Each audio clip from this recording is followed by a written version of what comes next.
Eric Keller here with Enthusiast Auto Group. Today we are in Amelia Island at the Gooding & Company auction preview, the day before the big event, the auction where people come in from all over the world to preview a whole lot of fancy special cars that have quite a lot of historical relevance to the hobby and the car collecting community. And Gooding usually does a pretty darn good job of having some pretty stringent quality control, and they don't just let anybody with a car consign, which is certainly one of the big reasons why EAG has consigned 4 cars with them for this event. And so we're going to do a little walkthrough. We're going to talk about the EAG cars that are for sale. We're going to talk about the 20 different BMWs that are at this event, which is pretty much the most amount of BMWs I've seen in recent times at a single event that have come up for auction. And then we're going to also take a hot lap and look at all the rest of these cool cars and just do a quick little overview of what it's like to come to one of these auction previews. If you've not come to Pebble Beach or Amelia Island before, this will give you at least a good idea of what to expect. So this is the 7,000 mile 2001 S54 M Coupe, no reserve. It's going to have a new home tomorrow. Hopefully the owners of these cars, the new owners of these cars, will reach out and make contact with us so we can kind of keep tabs on the cars and help them throughout their ownership. This is not an EAG car, but it probably could have been had we bought it. It's a 38,000 mile 88 M6. Little fun fact, the M635 Euro cars that always have all the Euro bumpers that everybody goes gaga about, which rightly so, the late M635s would have these ROW bumpers as well, the rest of world bumpers. And we learned that with an 88 M635 CSI that we bought out of Munich a couple years ago that had just 2,400 kilometers on it that had the same bumpers. It was a royal blue one. And this is the Bronzet Bomber. This is the coolest M30 powered E28 I think the market has seen in recent time. Naturally aspirated, that is. Full genuine Euro bumper conversion, all the cool M5 drive, well, the brakes and suspension and Euro rear headrests. I mean, those are sweet. Just a lot of really cool trick stuff. This car is a lot of fun to drive, and certainly something like out of the box. You could just go show up at a Concours and probably still walk the show. I'm sure the rest of the people that showed up probably wouldn't enjoy that, but you know, you can build it or buy it. That's a great example of buying it. And I think there's a little Isetta 600 there hiding in the back. Of course, the model of car that needs some more publicity here over the last couple weeks in social media is an E39 M5. This is an 02 with 21 and change thousand miles that has all 5 of the options that you could get: folding seats, park distance, has the M audio, lip spoiler. It is a rear sunshade car as well. EAG Reju program graduate of 2020 now. Just haven't done the fluids and filters, just getting it ready here for the event. I guess we'll take a quick little lap in this tent to keep the video length somewhat manageable. And I take that back, that is not a BMW. I hadn't come this close to it. It's a Fiat, but could somewhat be mistaken from 50 feet, which is exactly what just happened. Cool little Pantera and a 993 turbo, which, you know, who doesn't like a 993 turbo? Or Ferdinand Porsche's roof. How about that? That is a really cool car. A client of ours actually sold that car last year at Bonham's. 2002 turbo. That's actually, I went through this with a Mark expert, good old Pete, and he went through it with me pretty detailed, showing me all the little tips and tricks that he's learned and having owned so many of these, including serial number 1. And it's a good car. It's a really good driver. It's a good cars and coffee car. It shows really nice. That car certainly will be fun for the next enthusiast. Another roof and 964 RS. That is a cool car, and has a estimate of $350,000 to $400,000, and a show and display title on this car. That means it has historical or engineering production significance or relevance, and would be allowed to be basically exempt from the 25-year rule and brought in earlier at some point. That's how a lot of the BMW Z1s came into our market, including our Magic Violet one quite a long time ago. This is probably the star of the show, I guess you could say. 1958 Ferrari 250 long wheelbase California Spyder. If you want to know what a blue chip investable car in the hobby looks like, this is exactly that. They've got a small little estimate on it of just $9 to $11 million. Pretty cool car. We'll come back to this room here at the end. It's full of more German hardware, a lot of Porsches, some Maseratis. Another roof here greeting us at the entrance of, I guess we'll call this the BMW tent. A client of ours has consigned quite a lot of his collection to help fund a business opportunity that he couldn't pass up. We've got a 2800 CS, a 73 Tii, 73 2002 Targa. We've got a cool little E30 325i Cabrio, 20,000 miles, automatic. We have a Diamond Schwartz E30 M3, US spec, 88 model, 18,000 miles on that one. We've got a 850 CSI, 1994 US spec car. We've got another car that needs some more social media attention here recently. I'm sure nobody knows what that is at all. And then a Laguna Seca Blue Z3 M Roadster. That is quite a cool car. It's got a Euro plate frame on the front there, 29,000 miles on that one. It's got the little Speedster boot on the back. That's not a BMW part, but it's a neat little accessory. We've had that on a couple different examples that we've had over the years. Laguna Seca Blue E46 M3, and of course a Alpina Z8, that really high mileage car, that one. And then we have a Lime Rock Park Edition, one of the 200 built, black wheels, and then a 1M, and this is one of the other EAG consignments. This is a one-owner car with 6,000 miles that we purchased from the original owner directly. He reached out through our website, dropped us a note, and said I wanted to go to a special home, and this is hopefully going to find exactly that and connect with us. Hopefully the new owner will connect with us so we can kind of continue to support them throughout their ownership. We'd given it a go to sell it through the normal channel. We've got 5 other 1Ms, so decided we would test the market a little bit and put this 6,000 mile car out there. I don't think one's ever sold at a main event auction, a destination auction here like Amelia Island. And this Z8, I think we should maybe take a closer look at it because it has, as I said, a pretty high mileage. I don't know why they didn't tuck the boot in there. That just tucks in nice and easy, but that's not my job, so I'll skip that today. Blue face gauges on the Alpinas. You'll notice that's different than the standard Z8 Roadsters, and yep, that says 8 miles.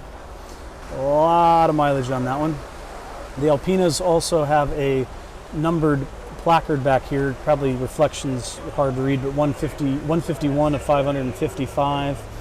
A lot of the delivery mileage cars would also be kind of floor models, and people would get in and out of them on the showroom floor all the time, and so the seats and the entry-exit could have a whole lot of wear, even though the car doesn't have any mileage on it. This is not that car. A lot of guys say, why is the seat so worn on my Z8 that's got 30,000 miles? Well, there's a 8 mile car that's got a little wrinkle right there. That's just what they do and how they were built. So get over it. It's how it should be. It sounds so good. The Z8s cost BMW about $200,000 to construct. And they were assembled in 4 different factories, manufacturing facilities, before coming to their full, completed configuration. And it's my understanding that the 4th of those buildings is finally when the wheels were installed. And so these were transported in between the different facilities, on I guess a crate dolly, rig jig of some sort. And a lot of the Z8s did have little boo-boos, a little bump or bruise or scratch in the paint, and it's not uncommon to buy an original owner Z8 that does have a panel or two that meters a little thicker. And you talk to the original owner that bought it new, and he says when they had it painted, and that is a thing. Sometimes they just came that way from the factory, and it's just part of it. So here we've got a Z3 M Roadster with these little double bubbles there on the rear boot. And it is, of course, arguably one of the best colors on this model. Again, 29,000 miles on this car. It's got the gray black interior, same color combo as the EAG M Coupe. It's in our collection. Pretty neat car. M3 lightweight that has closing in on 30,000 miles. This 850 CSI is a pretty interesting car. It has a lot of BMW parts on it that were not on the build sheet but are correct for the model. European wheels, the 18s, not the throwing stars. It has the Euro mirrors that you'd see on the Diamond Shorts 850 CSI Euro that we have. It has the optional rear spoiler. Being a US car though, it has the third brake light there in the top in the window, which is how the car left the factory. That spoiler was added on at a later time, hence it has 4 rear brake lights. It has a little interesting interior things going on. The motorsport door handles. It has red seat belts and a red steering wheel, and it's a driver. It's got 75,000 miles on it, so it can be used and driven and enjoyed, and I'm sure that the next owner will have a lot of fun with it. It's got Dynon mufflers on it too, which are kind of cool. You almost wouldn't know unless the diameter stuck out as a little off, as they're about a 1/2 inch wider diameter, and they have the Dynon laser etching on them. Fun fact on the 850s, every BMW non-M, just a standard 3 or 5 or 7 series, will be a VIN starting with a WBA, William Bravo Alpha. All the M cars will be WBS, William Bravo Sam. And the 8 Series, as we know, with the S70 engine, is a motorsport-driven car, and the whole story behind the 850 CSI was, it was going to be the M8, and that was a concept car. A lot of people have seen it. It's also the same red color, and that's definitely why one of the reasons that the M door sills exist, and it's just a marvelous car to drive. The 850s are a lot of fun. Can't say we actually just drove our Euro example here quite a lot actually over the last couple days. The the E30 is Diamond Shorts on black. It's a 88. It's got like I said 18,000 miles on it, and certainly a real nice example. Sorry about the shaking here on the gimbal. It's lost its GD mind, so we'll just have to freehand the rest of this video. Again, WBS VIN. This car was actually an EAG car back in 2006, and see a gimbal. This was actually one of the first real big E30 M3s that EAG sold. I remember we caught all kinds of flack on the message boards when we sold this car for like 35 or 40 grand back then. And then we bought it back from the guy we sold it to for as much or more than he paid us, and we sold it again. But I haven't seen it in 12 years, so that would be a great example to go through the EAG Reju program again. So with this 325, it's a really good car, honest. Be a real fun like second home car if you got a beach house.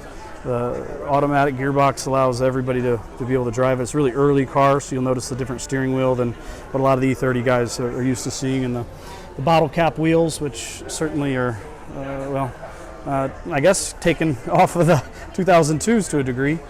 This is a Targa. You won't see many of these. This is pretty unique 2002.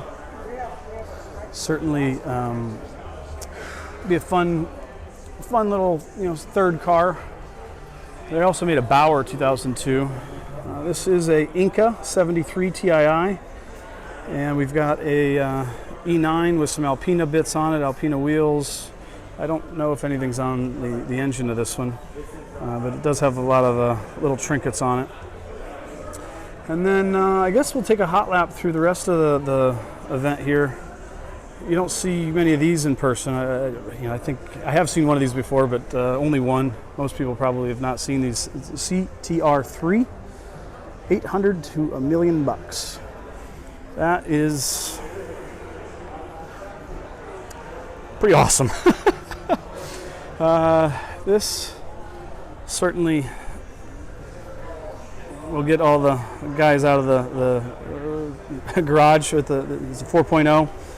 That's a heck of an engine. And then we've got McLaren Alley over here, and the little tribute Mercedes. We've got the coolest spoiler or the ugliest spoiler. You'd be the judge on the Senna. The whole body on this thing is carbon fiber, unpainted. I mean, let's see, this is a, finished at $248,000 for the body.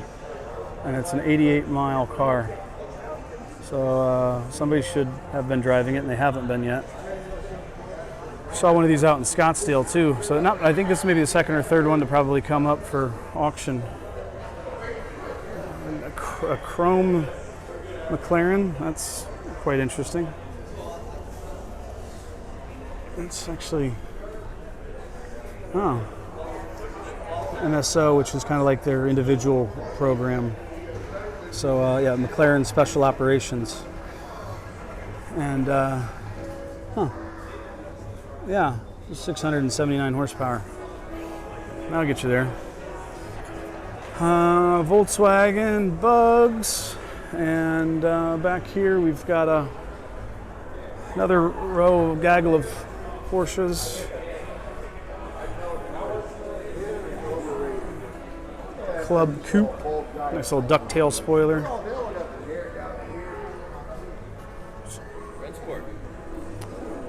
Yeah, and a lot of Porsche events going on during Amelia Week. This is a 16M, yeah. Nice little Scud. F1 trans. Turbo S with carbon fiber wheels. There you go. Sure, that was a cheap option. Oh, that's a cool interior. I haven't really checked out many of the non-BMWs for obvious reasons today. It's been a pretty busy morning and early afternoon. Got a Bavaria. It's a 71. So let's take a closer look here real quick. 25 to 35 grand, 71 Bavaria. An E3 chassis, if you were not aware. Oh. Bet that boogies.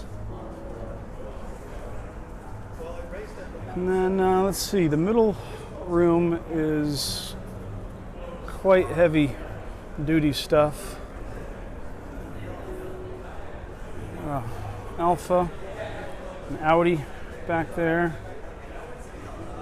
812.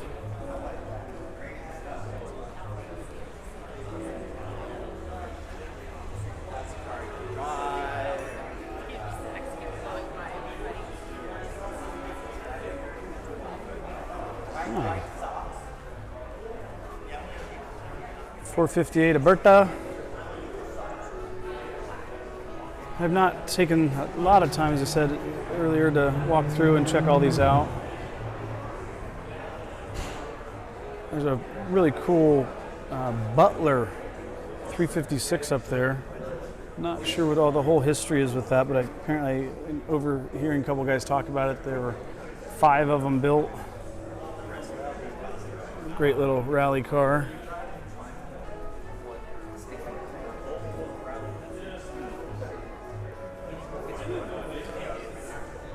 And 914 action. Yep. And this is the Butler 356. You'll notice the lines are a little different than your traditional 356. Parked next to it. And a 300 SL Roadster. And a Lamborghini Superleggera 350 GT. And that's kind of a quick hot lap of the Gooding preview. A lot of cool stuff. Tomorrow, the cars are all going on the block in the morning, and many of which, including all of ours, are no reserve. So it should be, there's the man himself, Mr. David Gooding. So it will be quite an exciting event. If you are interested or want any more information on any of these cars, Gooding has a really great library and archive of all the stuff. We've given them all the records and keys and tools and complete cars, all 4 of ours. And that's we passed that in the other room. So appreciate everybody tuning in to this little hot lap of the Gooding preview. If you have a great BMW that you want to keep in a great home, give us a call, because we are buying more stuff, because we're going to have 4 more spots in inventory here after tomorrow. So thanks for tuning in. See ya.